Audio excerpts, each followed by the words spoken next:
باسی سێم یا سەهمی سێم یا ڕێگای سێم تەکلیفە شەرعەکانە. ئیاکە نەعبود، ئێمە تەنها تۆ ئەپەرستین. چۆن ئەبێت تەنها تۆ بپەرستین؟ کەوا بۆ بێ پێشتر بزانین عەقیدە و عیبادەتەکە چۆن. ئەبێ خوا بناسین کە شەریکی بۆ نییە. شەریک بۆ خوا پیاکردن لە چییە؟ یان لە تەسەور و دید و بۆچوونمانایە، لە تێڕوانین لە پێناسە، یان لە عیبادەتکردنمانایە لە دڵ بە زمان یا بەکردەوە، یان لە تەشریع و یاسا و ڕێساکانایە. ئەم لەهم شوڕەکاء شەرعوا لەهم من الدین ما لم یأذن به الله لە 21 شورا باسی تەشریعەکە. بەڵام لەوانی ترە باسی شرکی ناسینە، شرکی عیبادەتە، ئەمەشیان شرکی تەشریعەکە.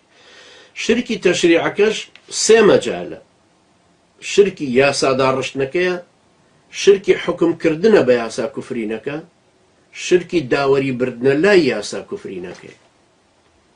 ئەوەی کە خەڵک زۆر لێ بێ ئاگای بێ واشکەوێتە ناوی. سەلەفەکان بە شێوەیەکی گشتی بایەخ زۆر بە تەوحیدی عوبودیەتەکە ئەدەنەوە بە سەبەبی محەممەد بن عەبدولوهاب ڕەحیمەهو الله مەدرەسەی وەهابێتی. بەڵام تەوحیدەکە خۆ هەر لەم یەکەیان نیە لەم مەجالە. مەجالی ڕبوبیەتە، مەجالی ئولوهیەتە، مەجالی حاکمیەتە. ئەوان احتیمام بەس بەم جانیبیان ئەدەنەوە کە جانیبی عبودیەتەکە. بۆیە ئەبینی کتابی تەوحیدی محەممەد بن عەبدولوهاب ڕەحیمەهو الله 30 شەرحی لەسەرە، هەمووی بەس باسەکان باسی نەزر و تەواف و باسی ئەو عیبادەتانن ئەوەی کە لە ناخەکرن یا بە زیکرەکردن بە زمانیان بەکردەوەکرد. بەڵام باسەکانی ڕبوبیەت زۆر بەلایە ناڕوون. بۆیە ساحەبی فکر نین بتوانن کابرایکی مارکسی ببەستنەوە. هیچ یعنی کابرایکی مارکسی پێیان بڵێ دەی بچۆن بۆ مەسەلمانی کە خوای ئەڵێ قول الله.